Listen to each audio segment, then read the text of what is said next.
Hello everyone, my name is Miranda, and you may or may not know this, but one of my all-time favorite book series is The Unbecoming of Mara Dyer, the trilogy, by Michelle Hodgkins. So obviously I was super excited to learn that there would be another spin-off series about Noah Shaw coming out this year.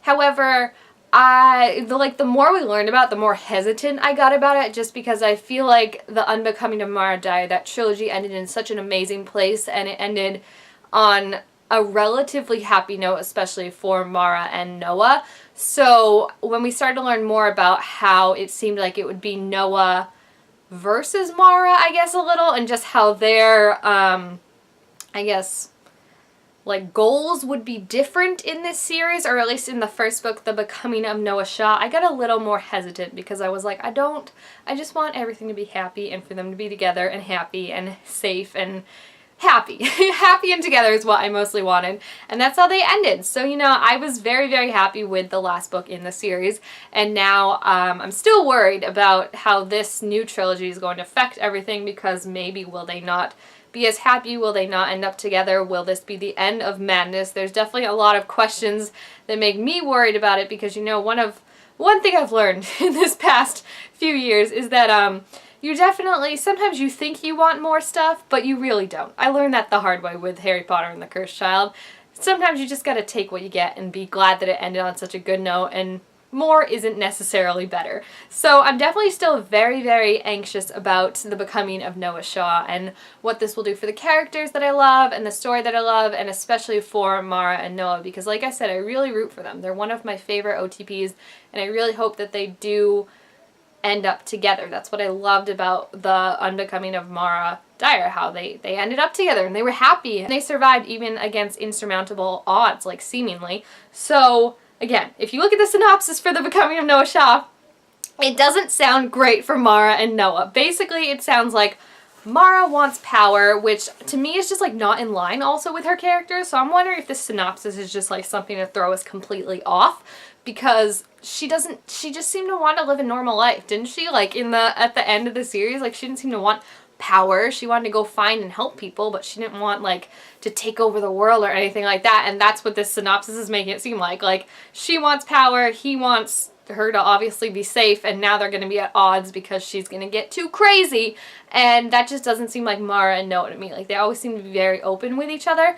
So I don't know. So I was like, at first I was like, not gonna read this, just gonna skip it. But then the cover came out. And guys, I'm weak. I'll admit it.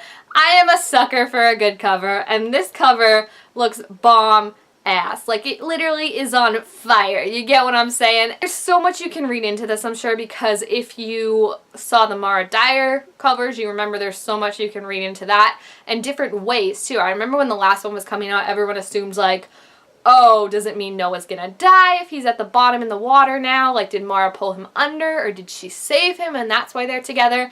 And in this, again, we have something that I think can be construed in many different ways, because A, we see the fire, so something's on fire. The world, perhaps, like, is Mara burning the world and she's keeping Noah safe because she loves him? They're back to back, which means they're not facing, but I also think, I can't really tell if they're holding hands or not, but they are definitely very close, so it's not like they're completely separated, but they are on opposite sides of each other. You know, they're not looking at the other person. So as beautiful as the cover is, it also gives me anxiety, because, like, they're not, you know, they're not exactly as tight as they once were, if you will say, based on the other covers. But like I said, you know, that was definitely what the covers did in the original series, was it played with our expectations of you trying to figure out, well, what does it mean if Noah's underwater or above water, which is like the safe zone that you want to be in. So I don't really know what it means. I'm just worried that they're not looking at each other. That's what worries me, but at the same time, they're definitely still, like, back to back, so they're still connected, it looks like. It's just, does that mean they're gonna end up together or not? Like, that's what I really want to know. If they don't end up together, I'm gonna be so mad, because I love them together so much. But we also got the first chapter, which I also want to talk about, because I'm interested to see how, like, Noah Shaw is gonna work as a protagonist, because I love him. I love Noah Shaw, obviously. But what made Mara so really great was, like, that you didn't know if you could trust her or not, because of all her PTSD and her kind of unreliableness as a narrator. You know, like, one of my absolute favorite all-time parts is, and I believe it's the second one, the evolution of Mara Dyer, when she has that doll that keeps reappearing, and she's so freaked out because she keeps throwing it out and somehow it's getting in. She's convinced that like Jude or something is getting in her house and moving it, and we're convinced that Jude's moving it because we've seen her throw it out. She's told us she's thrown it out. Like, we as readers have been with her. And then she gets up one night and like the doll is back and she's like horrified, and Noah's like, you like, she's like, how did this get in here? And Noah is like, you brought it in here. And she's like, what? And he's like, yeah, you went out, like I was trying to talk to you, you went out, got it from the trash and brought it back in here. And I remember reading that and my mind being like as blown as Mara's was, because it was like, okay, we can no longer like distinguish like that all the stuff that's happening to her is because of Jude. Like, she's doing some of the stuff to herself, and there must be a reason, because like she didn't tell us and we didn't find out unless Noah said it. So it's stuff like that where you're reading things and you're like, did this really happen this way? Whereas I feel like Noah doesn't necessarily have that, but we did learn more towards the end that he does have some issues of his own, so maybe that will play into it. And I think the first chapter really, it didn't give you much, it was just the first chapter. But I think you definitely see at the beginning he's choosing Mara, so I wonder if that is going to be something that's really questioned in this trilogy, is his choice in Mara. And I'm hoping at the end of the day he's going to be happy that he chose Mara and he's going to want to stick with her. But I feel like it was such a firm decision in the last book in the Mara trilogy that why are we having him question it, you know, unless something bigger is going to happen.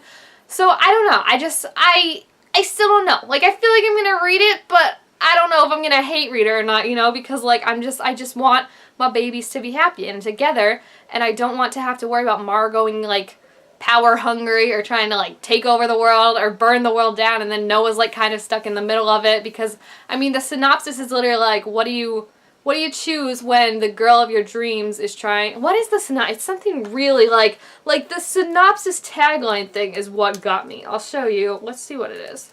Like, what happens after Mara Dyer, and Noah must choose between the girl he loves and world peace. Mara's gonna be a threat to the world somehow, but like I thought Noah was the one that could like calm her down, so like I just don't want it to be a situation where he has to like kill her or break up with her, or like she goes crazy or something. Like, I just don't want it to be sad, because I was so happy when they ended up together. So I'm very, very anxious for this book, guys. I don't know. I really don't know how I feel about it. Like, I love the cover. Like, if I have to see them break up or like him have to kill her or something, I'm just gonna put it down. I can't deal with that, and I'm gonna live in my denial world that it ended with the Mara Dyer trilogy. So at least if it does suck, I always have that denial. It's the best, isn't it? So if you're planning on reading this, please feel free to leave like what you're thinking. Are they gonna end up together? Are they gonna like, I don't know, like when it first came out I was so adamant I wasn't gonna read it. Now the cover, I want to read it, but at the same time I'm very, very, very anxious. So if you're reading it, not reading it, any reason why, if you saw the cover, feel free to leave your thoughts, your predictions, your hopes, your fears, all that down below.